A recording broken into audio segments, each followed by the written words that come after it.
name's Joe. I work at Grafana Labs as a software engineer. Thanks, Dikshita, for the nice mention of our tool and product. So Grafana is an open source observability tool. It's the best dashboarding tool in the world, in my opinion. It lets you connect data from dozens of data sources, wherever that data might live, SQL databases, Prometheus, Amazon CloudWatch, logs databases, GitHub, all kinds of stuff. It also lets you do alerting from that data. It will run queries for you in the background, send you emails, send you text messages, send you Slack messages when things go bad. So, you've got all of this data. You want to visualize it and take a look at it. Grafana has two different ways for you to transform data from those databases, which is not confusing for most users at all. So I'm going to talk a little bit about the difference between those two before we get into a new kind of expression that we have in Grafana. Grafana has server-side expressions, which are run by the back end. You can use them in alerting. One of the limitations of it is it's really numeric and mathematical. You can do things like, is it null? You can divide numbers by each other. But you can't really manipulate things like string fields from a JSON response with these kind of back-end expressions. Whereas transformations are something that are part of dashboards and have really powerful capabilities for manipulating data. If you want to take a huge GitHub API response and turn it into the list of issues I've seen in the last week, reformat the titles, who's the assignee, put it in a different table shape, that's what transformations are really good at. But they can only be used in visualizations. They can't be used in things like alerting. So you can't take all my GitHub issues, turn it into a summary report, alert my manager if there's more than 100 open issues, yada, yada, yada. You can't do these kind of things with a transformation, just with an expression. I want to talk a little bit more detail about transformations. We'll leave expressions behind for now. They've got a lot of things you might expect, like joining two tables together on a column field, grouping things with maybe a sum operation or a min or a max, filtering, calculating fields, doing things like reduce.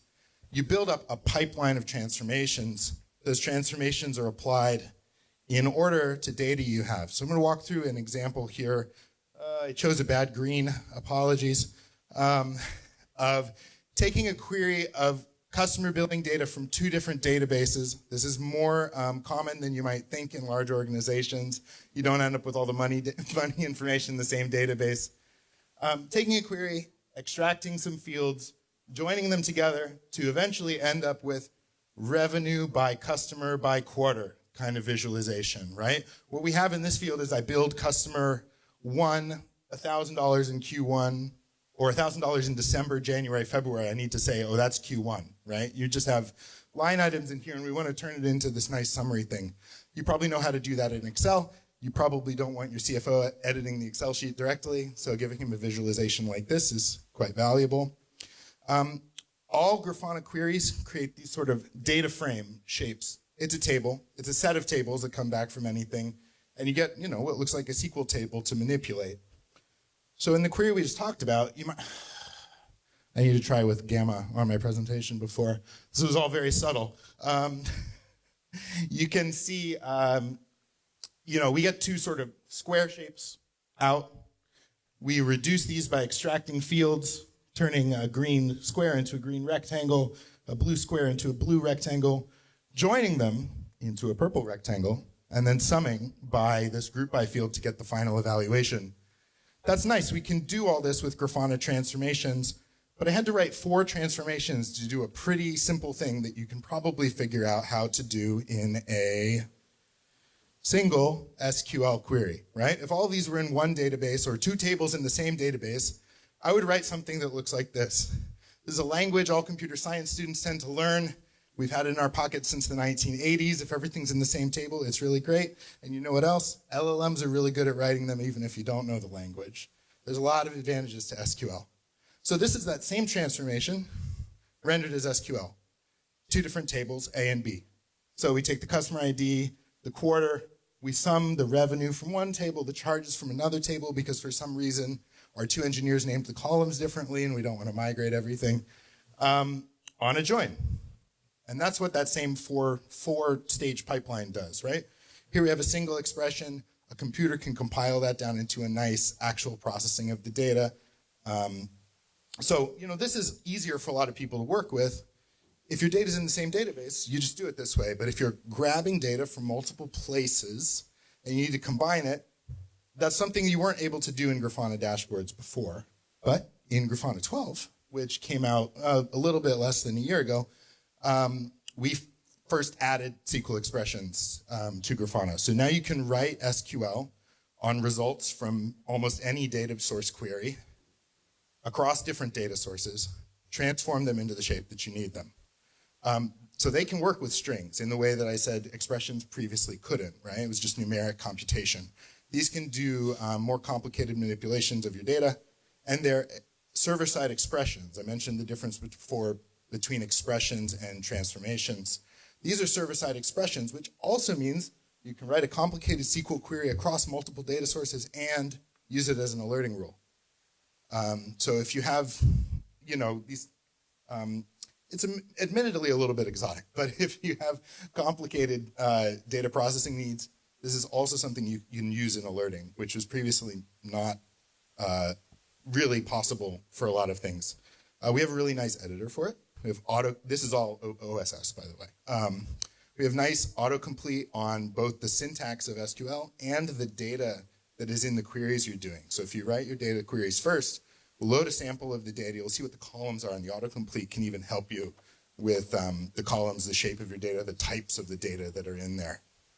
And like I said, we've got a big variety of data sources that support this, kind of JSON endpoint type things like GitHub, a lot of metrics databases, which end up usually producing several columns of numeric data based on like the labels that are attached to the data that comes back from the query, SQL databases, as you might imagine, and distributed tracing and logging databases too. As long as it can be formatted into that sort of data frame shape, we can write SQL queries on what eventually comes out of that. So I want to show you guys a couple demos of that in an environment we have on Grafana called play.grafana.com. If you ever want to play around with stuff in Grafana, you don't know how it works, you don't want to run your own instance, head over to play.grafana.com where we've got a bunch of different dashboards and other feature things. This is our SQL Expression showcase.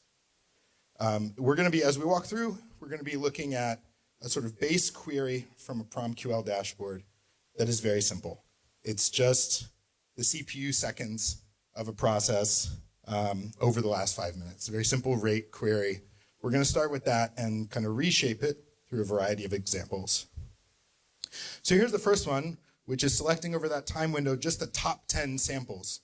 This is something that Prometheus itself has a hard time doing in a PromQL query, but is basically trivial in an SQL query on that data, which is we just order by the value and take the top 10, right? You could present this as a visualization like this, which is very messy. You could present it as a table with timestamps, but just what was the peak memory usage of my process over the last 3 days? Give me the top 10 values for that. Surprisingly hard for a lot of metrics databases to do, but once you load the data, trivial to do with a table of data. I want to show next, also doing the same sort of thing of doing an average, a max, and a min in a single query from a bunch of stuff. It's a very simple SQL query. The functions are there in the language. This is another thing where if you were going to write PromQL for this, you'd write 3 queries and then reformat them to put them together in the page. This is just select average, select max, select min from the same table over the same time window. It makes a lot of visualization and data transformation stuff just that much simpler. Here's a really complicated one. This is normalizing the data across the time period from 0% to 100%. Right? These values are somewhere between 1 and 4 in the previous query, the base that we looked at. This is normalizing them from 0 to 1, showing it as a percentage. This is impossible to do in PromQL without writing multiple things and multiple transformations. The statement here looks a little complicated, but it's not as tricky as you think. We're taking the value minus the minimum value divided by the maximum minus the minimum. Because of how tricky it is to do that sort of thing in PromQL, this is another thing that most people never look at, but is trivial to do with SQL. And yeah, one last one, a ratio of queries from 2 different databases. We're going to take the process CPU seconds across our whole data set and the process CPU seconds for one thing. In this case, the Alloy receiver, which is an open telemetry collector distribution, and compute how much of that CPU is being used by the Alloy receiver as opposed to the rest of the system. Point being, these are from two different data sources, right? They're not from a single data source, so they're not sitting next to each other. You can't write that in PromptUL. But here you can just say, select the time, divide the two values, ta-da. It's a super useful, now you've seen my email. It's a super useful paradigm for doing this kind of stuff in Grafana. I've enjoyed using it internally. I'm excited that it's in public preview. Yeah, so if you're using Grafana internally, there's a feature flag you can fly. If you're using it in Grafana Cloud, it's already turned on for you. Give it a shot. So come see us outside the booth in a little bit. Thanks for your time and attention.